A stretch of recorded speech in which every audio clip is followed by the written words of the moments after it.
من بعد ما كاد يزيغ قلوب فريق منهم ثم تاب عليهم إنه بهم رءوف رحيم. على الثلاثة الذين خلفوا حتى إذا ضاقت عليهم الأرض بما رحبت وضاقت عليهم أنفسهم وظنوا أن لا ملجأ من الله إلا إليه ثم تاب عليهم ليتوبوا إن الله هو التواب الرحيم.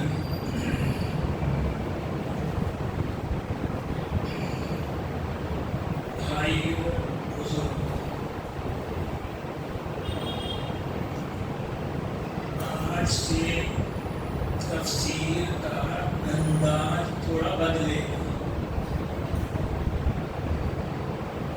پہلے میرا ارادہ یہ تھا کہ قرآن پاک کی پہلی سورہ یعنی سورہ بقرہ جو قرآن کریم کی سب سے بڑی سورہ ہے جس میں 240 آیتیں ہیں. ارادہ یہ تھا کہ اس بڑی سورہ کی کم سے کم 20 آیتوں کی تفسیر میں کروں اور ایسی آیتوں کو چنوں تفسیر کے لیے. وہ 20 آیتوں کی تفسیر میں سورہ بقرہ پوری کا خلاصہ ہو جائے. 240 یعنی 240 آیتوں کا مضمون 20 آیتوں کے ضمن میں بیان کرنے کا ارادہ تھا. یہ سلسلہ 20 تک میرا چلانے کا ارادہ تھا. اس کے بعد ارادہ یہ تھا کہ 20 کے بعد جو 6-7 دن بچیں گے اس میں آخری پارہ عما یتساءلون کی 10-12 اخیر کی صورتیں جن کو عام طور پہ ہر مسلمان یاد رکھتا ہے نماز میں پڑھتا ہے. ارادہ یہ تھا کہ ان 10-12 سورتوں کا ترجمہ تفسیر بیان کر دوں تاکہ نماز میں آپ اسے پڑھیں تو ترجمہ بھی ذہن میں رہے. صرف لفظ نہیں ترجمہ بھی ذہن میں رہے. اور عام طور پر آخر کی جو صورتیں نماز میں ہم لوگ پڑھتے ہیں عام طور پہ لوگ اس کی تفسیر کرتے ہوتے نہیں ہیں, ترجمہ بتاتے ہوتے نہیں ہیں. تفسیر میں میرے یہ تھا. لیکن آج سے ارادہ بدلا ہے اور کوشش یہ کریں گے کہ قاری صاحب نماز میں جو بھی تلاوت کریں انہیں میں سے روزانہ ان کی تراویح میں جتنا انہوں نے پڑھا ہے اسی میں سے ایک آدھ 2 آیت کو بیان کر دوں تفسیر. چنانچہ آج جو 2 آیتیں میں نے پڑھی ہیں وہ سورہ توبہ کی ہیں. سورہ توبہ کا ایک نام سورہ براءت بھی ہے, اس لیے کہ اس سورہ میں دونوں مضمون بیان ہیں. کفار سے اس میں براءت مانے بیزاری, کفار سے اس میں بیزاری کا اظہار بھی ہے اور مسلمانوں میں سے جن لوگوں سے تھوڑی بہت چوک ہوئی تھی ان کے توبہ کا اعلان بھی ہے. اس لیے اس سورہ کا 2 نام ہے, سورہ التوبہ یا سورہ البراءہ. ایک بات ہو گئی. دوسری بات یاد رکھنے کی ہے کہ قرآن کریم کی 114 سورتوں میں سے صرف یہ ایک سورہ ہے جس کے شروع میں قرآن پاک میں بسم اللہ لکھا ہوا نہیں ہے. ہر سورہ کے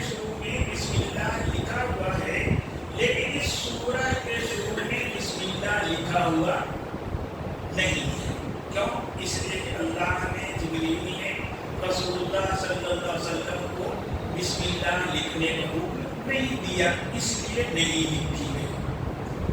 پڑھنے کا طریقہ یہ ہے کہ اگر قرآن کریم کی تلاوت کرتے آ رہے ہیں اور بیچ میں یہ سورہ آ گئی، تب تو بسم اللہ نہیں پڑھیں گے، تب تو اس سورہ کے شروع میں بسم اللہ نہیں پڑھیں۔ اور سورہ کو کہا یہ ہے کہ اگر آگے سے پڑھتے آ رہی ہیں، پہلی سورہ ختم ہو گئی، دوسری سورہ شروع ہو رہی ہے، تو بسم اللہ لکھا بھی ہے، بسم اللہ پڑھیں گے بھی۔ لیکن اگر سورہ توبہ اس طرح پڑھنا پڑے کہ پہلے سے سورہ پڑھتے آ رہی ہیں، وہ سورہ پوری ہو گئی، اب سورہ توبہ شروع کرنا ہے، تو بسم اللہ لکھی بھی نہیں ہے، پڑھی بھی نہیں جائے گی۔ لیکن اگر قرآن کی تلاوت یہیں سے شروع کرنا ہے، پہلے سے پڑھتے ہوئے نہیں آ رہے ہیں، تو شروع میں اعوذ باللہ بھی پڑھی جائے گی، بسم اللہ بھی پڑھی جائے گی۔ اعوذ باللہ من الشیطان الرجیم، بسم اللہ الرحمن الرحیم، براءۃ من اللہ، یوں پڑھا جائے گا۔ یہ مسئلہ ہو گیا۔ آگے جو آیت میں نے تلاوت کی ہے، آپ پہلے اس کا ترجمہ سنو اور کوشش کرو کہ آپ بھی دہراؤ۔ کیا کرو؟ دو کام، سننا ہے اور میرے پیچھے پیچھے اسی لفظ کو دہرانا ہے۔ دیکھو قرآن کا حق بنتا ہے، میں قرآن کی کوئی آیت پڑھوں، یہاں وہاں کی قصہ کہانیاں سناؤں، لطیفہ سناؤں، چٹکلا سناؤں، تم کو ہنساؤں، واللہ یہ قرآن کی بے حرمتی ہے۔ اس طرح کرنا بالکل جائز نہیں ہے۔ تمہارا جی لگے یا نہ لگے، کرے میں وہی تو صحیح بات ہے نا۔ ایک بات تو یہ کام کرنا ہے، سننا ہے غور سے اور ترجمہ کو دہرانا ہے۔ لقد، یقیناً، یقیناً، تاب اللہ، اللہ نے توجہ دی، اللہ نے توجہ دی کس پہ؟ علی النبی، نبی پاک پہ، کس پہ؟ والمہاجرین، اور ہجرت کرنے والوں پہ، اللہ کے لیے اپنا گھر بار چھوڑنے والوں پہ، اور کس پہ؟ علی الانصار، علی المہاجرین والانصار، اور گھر بار چھوڑ کر مدینہ آنے والوں کی مدد کرنے والوں، اور مدد کرنے والوں کا پورا ترجمہ ہوگا یقیناً اللہ نے توجہ دی، کس سے بھائی؟ نبی پاک پہ، ہجرت کر کے آنے والوں پہ، اور ہجرت کر کے آنے والوں کی مدد کرنے والوں پہ۔ آگے اللہ پاک کہتے ہیں الذین اتبعوا، وہ لوگ جنہوں نے نبی کا ساتھ دیا، وہ لوگ جنہوں نے نبی صلی اللہ علیہ وسلم کا ساتھ دیا، فی ساعت العسرۃ، فی ساعت العسرۃ، کٹھن گھڑی میں، اس میں کٹھن گھڑی میں، مشکل وقت میں، جنہوں نے نبی پاک صلی اللہ علیہ وسلم کا ساتھ دیا، کب؟ مشکل گھڑی میں، کٹھن وقت میں۔ من بعد ما کاد یزیغ قلوب فریق منہم، اس کے بعد ان میں سے ایک چھوٹی سی جماعت، اس کے بعد کی ان میں سے ایک چھوٹی سی جماعت کے دل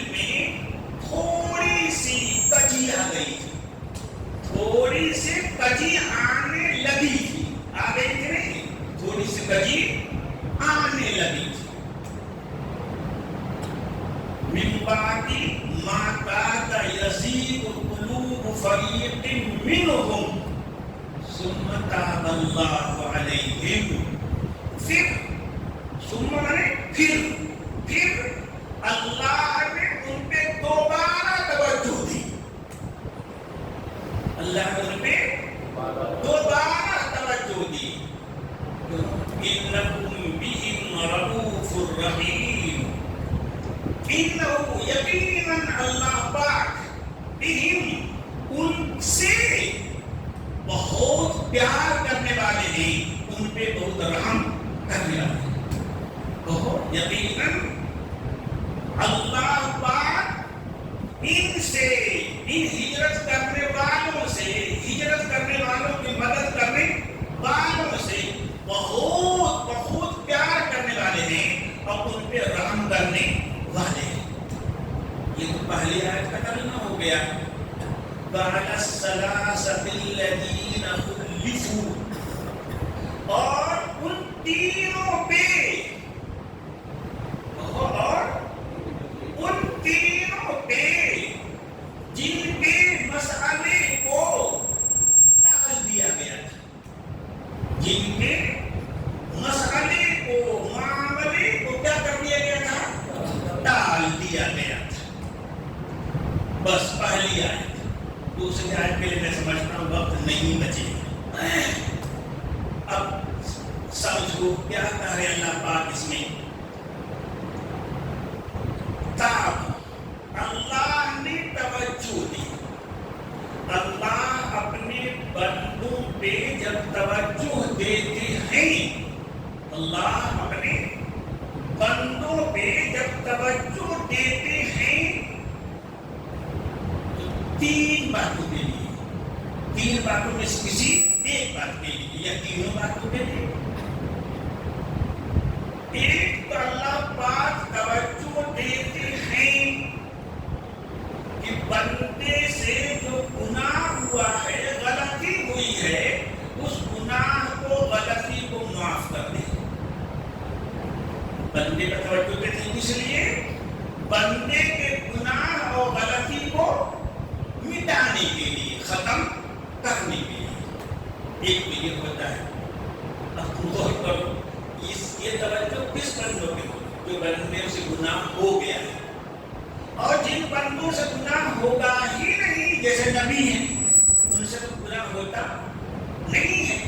تو اللہ پاک نبی پہ اس لیے توجہ نہیں دیں گے کہ نبی سے کوئی گناہ ہو گیا ہے چلو گناہ کو معاف کر دو. نہیں, یہ توجہ صرف نبی کی علاوہ جو مسلمان ہیں ان کے طرف ہے جن سے گناہ ہو سکتا ہے.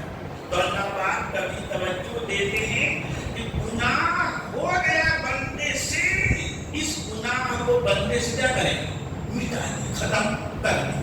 کبھی اس لیے توجہ دیتے ہیں, اور کبھی توجہ دیتے ہیں کہ خطرہ ہے کہ بندہ گناہ کر بیٹھے یا نہیں ہے, ابھی گناہ کیا نہیں ہے لیکن ڈر ہے کہ یہ بندہ کیا کرے, گناہ میں پڑ جائے گا. تو اللہ پاک توجہ دیتے ہیں تاکہ اس کو گناہ سے بچا دے, تاکہ اس کو کیا کرے, گناہ سے بچا دے. ہو گیا. تو یا تو اللہ پاک جو گناہ ہو چکا اس گناہ کو مٹانے کے لیے کیا کرتے, توجہ دیتے ہیں, یا جو گناہ ابھی ہوا نہیں ہے لیکن ہو سکتا ہے اس سے بچانے کے لیے اللہ پاک کیا کرتے, توجہ دیتے ہیں. اور تیسرا کس سے توجہ دیتے ہیں, گناہ ہوا بھی نہیں, ایک گناہ میں پڑنے کا کوئی ڈر بھی نہیں ہے, تب کیوں توجہ دیتے ہیں. تب اللہ پاک توجہ دیتے ہیں نوازنے کے لیے, اس لیے نوازنے کے لیے, کچھ دینے کے لیے, کچھ عطا کرنے کے لیے. اللہ کے سب سے بڑا دیا کیا ہے کہ بندہ اللہ سے قریب ہو جائے. کیا ہے سب سے بڑا دیا کہ بندہ اللہ سے قریب ہو جائے. کیا کہیں گے, کبھی اللہ پاک اپنے بندوں پہ توجہ دیتے ہیں تاکہ یہ بندہ مجھ سے قریب جائے اللہ سے قریب ہو جائے، قریب ہے تو اور قریب ہو جائے، اور قریب ہو جائے، اور قریب ہو جائے. سمجھے؟ اب سمجھو اللہ نبی پاک پہ توجہ دیں گے، اس کا دو مطلب ہے بس. کیا؟ کہ نبی سے کوئی گناہ نہ ہونے پائے، بچائیں گے گناہ سے، نبی سے کوئی گناہ نہ ہونے پائے جی. اور توجہ دیں گے کہ نبی اللہ پاک سے جتنے قریب ہیں اور قریب ہو جائیں، اور قریب ہو جائیں، اور قریب ہو جائیں. اس لیے ہوتا ہے نبی میں لقد تاب اللہ علی النبی کا معنی ہوا کہ اللہ نے ہمیشہ کی طرح نبی پہ توجہ دیا تاکہ نبی ہر طرح کے گناہ سے بچے رہیں، اور تاکہ نبی اور ہم سے قریب ہو جائیں، ہماری اور زیادہ ان کو درجہ اور رضا حاصل ہو جائے. یہ معنی لقد تاب اللہ علی النبی. والمہاجرین والانصار، اللہ نے مہاجرین و انصار پہ توجہ دی. تینوں معنی، گناہ ہو چکا ہے اس کو مٹانے کے لیے بھی، آنے والے گناہ سے بچانے کے لیے بھی، اور اپنے سے قریب کرنے کے لیے. سمجھے؟ تو مومنین کی طرف اللہ توجہ دے، ہمارے اور آپ کی طرف توجہ دیں گے اللہ پاک، تو تینوں بات ہوگا. گناہ ہو چکا ہے اس کو مٹانے کے لیے، ختم کرنے کے لیے. گناہ نہیں ہوا ہے، ہونے والا ہے، اس سے بچانے کے لیے. اور تیسرا معنی اپنے سے قریب کرنے کے لیے. الذین اتبعوا فی ساعۃ العسرہ، جن لوگوں نے نبی کی پیروی کی، نبی کا ساتھ دیا. کون؟ یہی مہاجرین و انصار، یہی مہاجرین و انصار ساتھ دیا. کب ساتھ دیا؟ کٹھن وقت میں، مشکل گھڑی میں. کیا مطلب ہے اس کا؟ اللہ اکبر. مشکل گھڑی کیا مطلب ہے اس کا؟ ذرا اس کو سمجھنے کے لیے تفصیل سمجھنا پڑے گا. سمجھو کہ نبی اکرم صلی اللہ علیہ وسلم نبوت کے بعد کل کیسا زندہ ہے؟ 23 سال. 23 نبوت ملنے کے بعد حضور صلی اللہ علیہ وسلم کتنے سال زندہ ہے؟ 23 سال. 23 کا مطلب 20 اور 3، 23 سال. اس میں سے 13 سال تو مکہ میں رہے اور 10 سال مدینہ میں رہے. حضور جب مدینہ میں آ گئے اور ہجرت کر کے مکہ کے مسلمان بھی آ گئے، مدینہ کے مسلمانوں نے ان کا بہت مدد کی، نصرت کیا.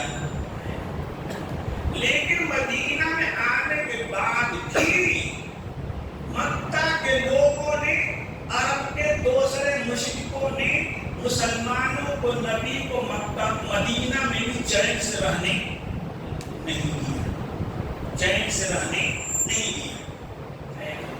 رسول اللہ صلی اللہ علیہ وسلم کو ان کے شر سے بچنے کے لیے بہت سی جنگیں لڑنی پڑی،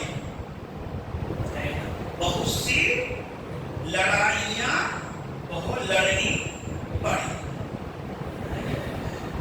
17-18 لڑائیاں تو وہ ہیں جس پر خود نبی اکرم صلی اللہ علیہ وسلم سفر کر کے گئے، نکلے. اور اس کے علاوہ بہت سی ایسی چھوٹی چھوٹی لڑائیاں ہیں جس میں حضور صلی اللہ علیہ وسلم نہیں گئے ہیں.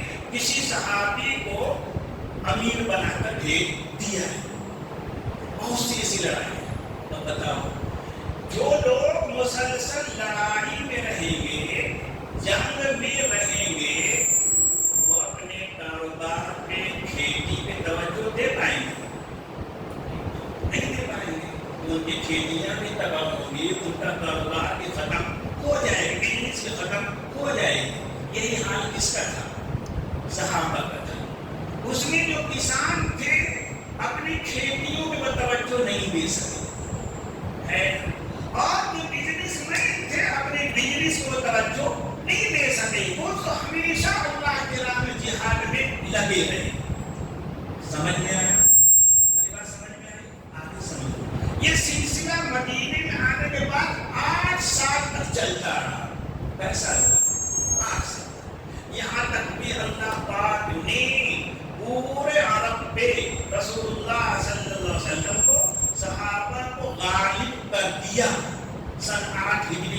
مکہ فتح ہو گیا. اس کے بعد غزوہ حنین ہوا, غزوہ طائف ہوا, اس میں بھی مسلمانوں کو جیت مل گئی. مکہ فتح کر کے ہم مدینہ جب آئے ہیں تو پورا عرب جو ہے, پورا عرب حضور کی حکومت قائم ہو گئی تھی, اسلام کی حکومت قائم ہو گئی تھی. اب پورے عرب میں کوئی آپ کا مقابلہ کرنے والا یا مسلمانوں پہ حملہ کرنے والا کوئی بچا نہیں تھا. سکون کی زندگی ہو گئی. اب لڑنا پھرنا نہیں ہے. اب کیا ہوتا, اب کیا ہوتا تھا, لڑائی سے جہاد سے جب فرصت ہو گئی تو لوگ اپنے دھندوں کی طرف کیا ہوں گے, متوجہ ہوں گے, اپنی کھیتی باڑی کی طرف متوجہ ہوں گے, اپنے دکان کی طرف کیا ہوں گے, لگ جائیں گے. بابا صحابہ اسی میں لگ گئے, چلو اطمینان ہو گیا ہے نا. 8 سال کا گھاٹا ہو چکا ہے, اب اس کے بھرپائی کا وقت ہے. اسی حالت میں آپ صلی اللہ علیہ وسلم کو, صحابہ کو ملک شام سے آنے والے سوداگروں نے, تاجروں نے خبر دی کہ ملک شام کا بادشاہ جو شاہ روم ہے ہرقل, اس نے شام اور عرب کی سرحد پہ ایک لاکھوں کی فوج جمع کر لی ہے.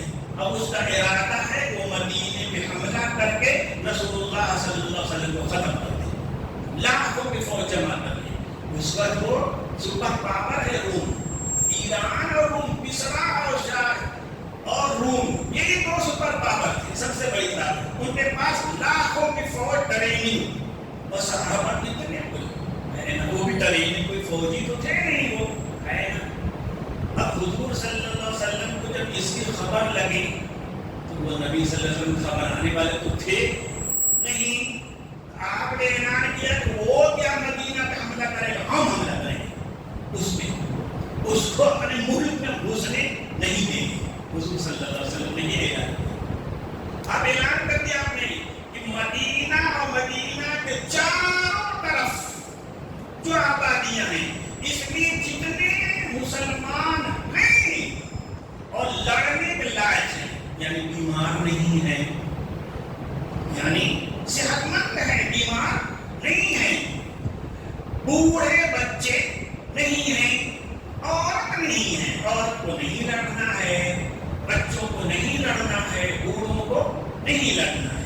جو لوگ صحت مند ہیں, تندرست ہیں, جوان ہیں اور یہاں سے شام تک جانے کا خرچہ بھی اٹھا سکتی ہے. وہاں کوئی حکومت کی طرف سے خرچہ نہیں ملتا تھا, اسلحہ لڑنے والے کا ہے, سواری اس کی ہے, سب کچھ دے رہا ہے. تو جو لوگ یہاں تک خرچہ اٹھا سکتے, سب چلے میرے ساتھ, سب چلے میرے ساتھ. اور کہاں جانا ہے, تبوک. یہ تبوک اس جگہ کا نام ہے جو عرب اور شام کی سرحد بارڈر, وہاں چلنا ہے. مدینے سے کتنے دور, 850 میل, کلومیٹر نہیں, 1 میل 3 کلومیٹر ہوتا ہے. 850 کلومیٹر چلنا ہے. 850 جانا رہے گا.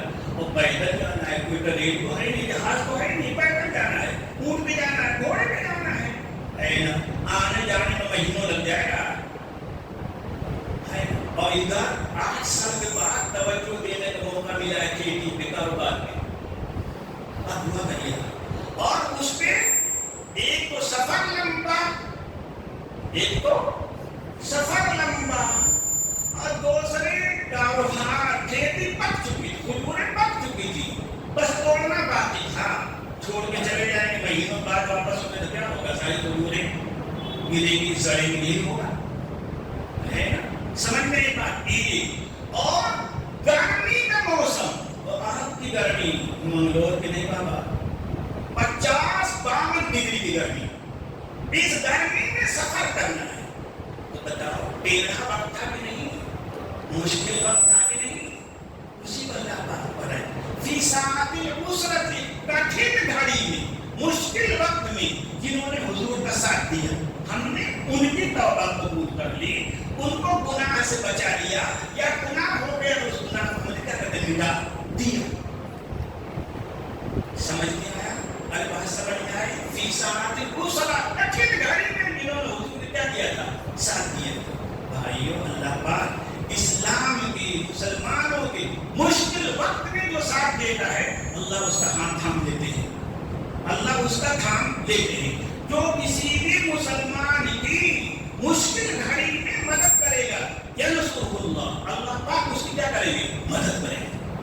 یہ اللہ کا ضابطہ ہے. المسلم اخو المسلم لا یظلمہ ولا یظلمہ. ایک مسلمان دوسرے مسلمان کا بھائی ہے. ایک مسلمان اپنے بھائی کو خود بھی زیادتی نہیں کرے گا اور کسی اور کو بھی نہیں کرنے دے گا, کسی اور کو بھی نہیں کرنے دے گا. ہم یہ سکھاتا ہے میری بات. آگے پھر اس موقع پہ جو لوگ اپنے آپ کو مسلمان کہتے ہیں, جو لوگ اپنے آپ کو مسلمان, دو تعلق ہیں. ایک تو سچے پکے مسلمان ہیں, وہ بھی اپنے مسلمان کہیں گے, اور ایک بناوٹی مسلمان ہے منافق, وہ بھی کیا کہے گا؟ اپنے کو مسلمان کہے گا. جو لوگ اپنے آپ کو مسلمان کہتے تھے ان میں ایک تو منافق تھے, ایک سچے مسلمان تھے. جو منافق تھے ان کی دو جماعت ہو گئی ہے نا. کچھ تو آئے, بڑی اکثریت آئے اور انہوں نے کہا اللہ کا رسول ہم ضعفاء میں سے ہیں, ہم بیمار ہیں, ہمارے پاس وہاں جانے کا خرچہ نہیں ہے. یعنی بہانہ بنا بنا کر انہوں نے کہا کہ ہم جا نہیں سکتے. ہاں ٹھیک بیٹا, ٹھیک بیٹا, مجھے تمہارا اللہ محتاج ہوگا, مجھے. ایک تو یہ ہو گئے. اب کچھ منافق ایسے تھے جو ساتھ ہو لیے حضور کے, حضور کے ساتھ ہو لیے, لیکن لڑنے کے لیے نہیں. تاکہ وہ تمہارے درمیان سازشیں کریں, تمہارے میں پھوٹ ڈالنے کے لیے وہ ساتھ ہو گئے, لڑنے کے لیے ساتھ نہیں ہوئے. یہ تو دو جماعت ہو گئی, کس کی؟ منافقین کی. اور مسلمانوں میں تین جماعت ہو گئی. اس میں جو سچے مسلمان تھے ان کی تین حصے بٹ گئے. بڑی اکثریت تقریباً اس کو 100% کہیں تھوڑا سا کم, وہ تو خوشی خوشی حضور کے ساتھ جانے کے لیے تیار چلے. پہلی حضور کا چلنا لبیک, چلیں گے ہم اللہ کا رسول. سارے مسلمانوں نے یہ کہا. کچھ لوگوں کے دلوں میں اللہ من بعد ما کاد یزیغ قلوب فریق منہم, بعد اس میں بھی مسلمانوں میں سے ایک چھوٹی سی جماعت, چند لوگوں کی جماعت کے دل میں کجی آتی, تھوڑی سی کجی. تھوڑی سی کجی کیا ہے؟ تصوف میں پڑے, چلے گی نہ چلے, چلے گی نہ چلے, چلے گی نہ چلے. یہ شک کی کیفیت پیدا ہو گئی. لیکن اللہ نے ان کو بچایا, انہوں نے چلے. شک کے باوجود اللہ پاک نے ان کو بچایا, تو وہ کیا ہے؟ چلے.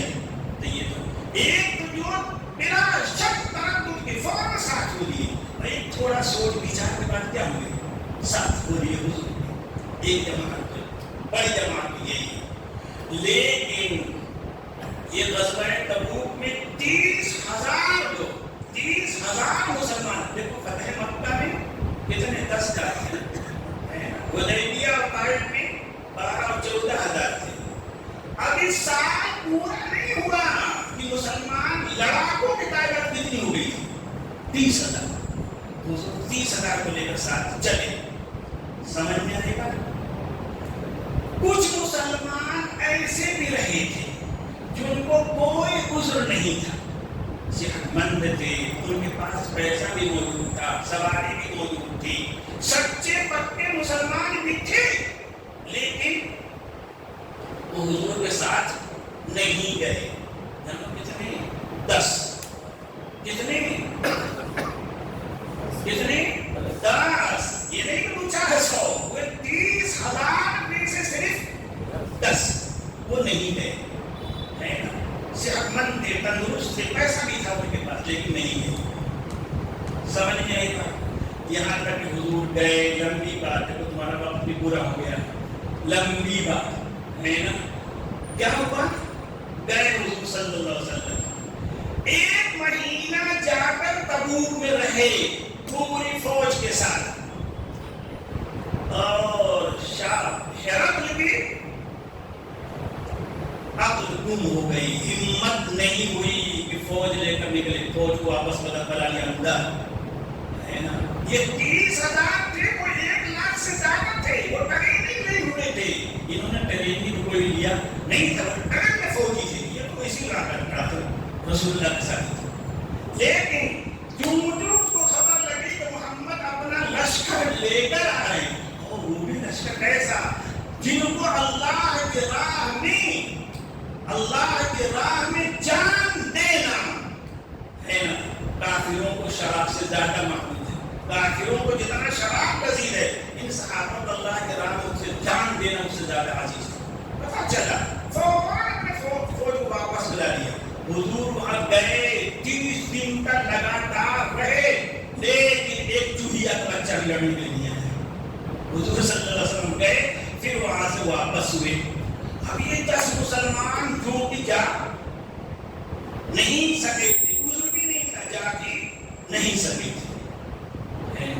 ان میں سے ان کو جب خبر لگی کہ یار ہم لوگ تو سوچتے رہے آج جائیں گے، کل جائیں گے، آج جائیں گے، کل جائیں گے، یہ تو حضور واپس بھی آنے لگے، ہم جا بھی نہیں سکے. تو کیا کیا؟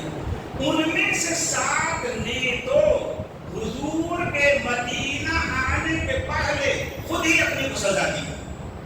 کیا کی؟ خود ہی اپنے کو سزا دی. کیا سزا دی؟ کیا سزا دی؟ مسجد نبوی کے ستون میں اپنے آپ کو باندھ لیا. اس میں مسجد نبوی کے ستون میں اپنے آپ کو کیا کر لیا؟ باندھ لیا. اب حضور جب آئے تو دیکھا کہ 7 مسجد نبوی کے 7 ستونوں میں 7 صحابی بندے ہوئے. حضور نے فرمایا کیا بات ہے، کیا بات ہے اللہ کے رسول، یہ وہ لوگ ہیں جو آپ کے ساتھ اس جہاد میں شریک نہیں ہوئے تھے، نہیں گئے تھے، یہ لوگ ہیں. تو اللہ کے رسول نے کہا کہ اچھا جب انہوں نے خود ہی اپنے کو سزا دے لی ہے تو اللہ ہی اب ان کو معاف کرے گا، میں تو بیچ میں دخل نہیں دوں. سمجھ گئے بات؟ پھر 2-4 دن کے اندر ہی اللہ پاک نے ان کی توبہ قبول کر لی، یعنی حضور کے ساتھ نہ جانے کا جو گناہ تھا اللہ نے کیا کر دیا؟ معاف کر دیا. حضور صلی اللہ علیہ وسلم کو کھول دیا. بس سمجھ میں ایک اور 10 میں سے 7 کا تو یہ حال ہوا، 10 میں 7 کا یہ حال ہوا، اور 3 انہوں نے اپنے کو باندھا بھی نہیں، گئے بھی نہیں، اپنے کو خود سے سزا بھی نہیں دی. 3 آدمی، 3 کا نام کیا ہے؟ کعب بن مالک. کیا نام ہے؟ کعب. ان کے والد کا نام ہے مالک، کہیں گے کعب بن مالک. دوسرے کا نام ہے مرارہ ابن ربیع. دوسرے کا نام ہے کیا؟ مرارہ. تیسرے کا نام ہے ہلال. 3 نام یاد رہیں گے، کعب، مرارہ اور ہلال. حضور کے پاس آئے، حضور نے رخ کر دیا ان سے. پھر حضور نے توجہ نے پوچھا کیا وجہ تھی، کیوں نہیں گئے؟ تو ان 3 الگ الگ آئے تھے، ایک ساتھ نہیں آئے تھے. ان 3 نے کہا کہ اللہ کے رسول کوئی عذر نہیں، کوئی عذر نہیں، ہمارے پاس دولت بھی تھی، ہمارے پاس سواری بھی تھی، اللہ کا رسول سب کچھ ہمارے پاس تھا، لیکن ہم سوچتے اور کاہلی کی وجہ سے بس سوچتے رہے کہ چلو آج نکل جائیں گے، کل نکل جائیں گے، کل نکل جائیں گے، یہاں تک کہ آپ کے واپس آنے کی ہمیں خبر لگ نہیں ہے. تو انہوں نے کہا، حضور نے فرمایا کہا ان 3 نے کیا کیا؟ سچ بول دیا. منافقین بھی آئے اور انہوں نے 1000 جھوٹے بہانے بنا دیے، لیکن یہ 3 صحابی 10 میں 7 وہ دیے، 3 صحابی آئے سب کا کہتے اللہ کا رسول ہمیں کوئی عذر نہیں تھا، ہم سستی اور کاہلی کی وجہ سے جا نہیں سکتے. تو اللہ نے فرمایا اللہ کے رسول نے کہ اب تمہاری توبہ اللہ پاک ہی قبول کریں گے. یہ لوگ کیا ہے، حضور نے ان کو روک دیا اور حضور نے سارے صحابہ کو ان سے بات بھی نہیں کرے گا ان سے. یہاں تک کہ جب 30 دن ہو گئے تو آپ نے ان کے گھروں میں ان کی بیویوں کے یہاں خبر بھیجوا دی. کیا خبر بھائی کہ تم ان سے تعلق کرو, ان کے ساتھ نہ کرو. بیوی کچھ طلاق لے رکھا نہیں کہ طلاق نہیں لینا ہے, بس ان کے ساتھ بسو, ان کے ساتھ اٹھو بیٹھو نہیں. اللہ کے رسول وہ تو جب سے ایسا ہوا ہے وہ تو رو رہے ہیں, وہ کہاں ان سب چیزوں میں بیوی بچوں کی دلچسپی لے رہے ہیں. 10 دن ایسے گزرے, کل 40 دن گزرے تو یہ آیت نازل ہوئی. یہ آیت نازل ہوئی کہ اللہ نے نبی کی بھی توبہ قبول کر لی. مہاجرین انصار جنہوں نے مشکل گھڑی میں ساتھ دیا تھا ان کی توبہ بھی اللہ نے کیا کر لی, قبول کر لی. وعلى الثلاثة الذين خلفوا, اور اللہ نے ان تینوں پر بھی کرم کر دیا, مہربانی کر دیا جن کے مسئلے کو ٹال دیا گیا تھا. چلو بعد میں فیصلہ ہوگا, بعد میں فیصلہ ہوگا. بھائی یہ آیت کا معنی ہے, مطلب ہے اللہ تعالیٰ نے بھی صحیح طور پر سمجھنے سمجھانے کی توفیق دے, آج سب کو سمجھنے سمجھنے کی توفیق دے, عمل کرنے کی توفیق دے. اللہم صلی علی سیدنا محمد وعلی آل سیدنا محمد وبارک وسلم. ربنا ظلمنا انفسنا وان لم تغفر لنا وترحمنا لنكونن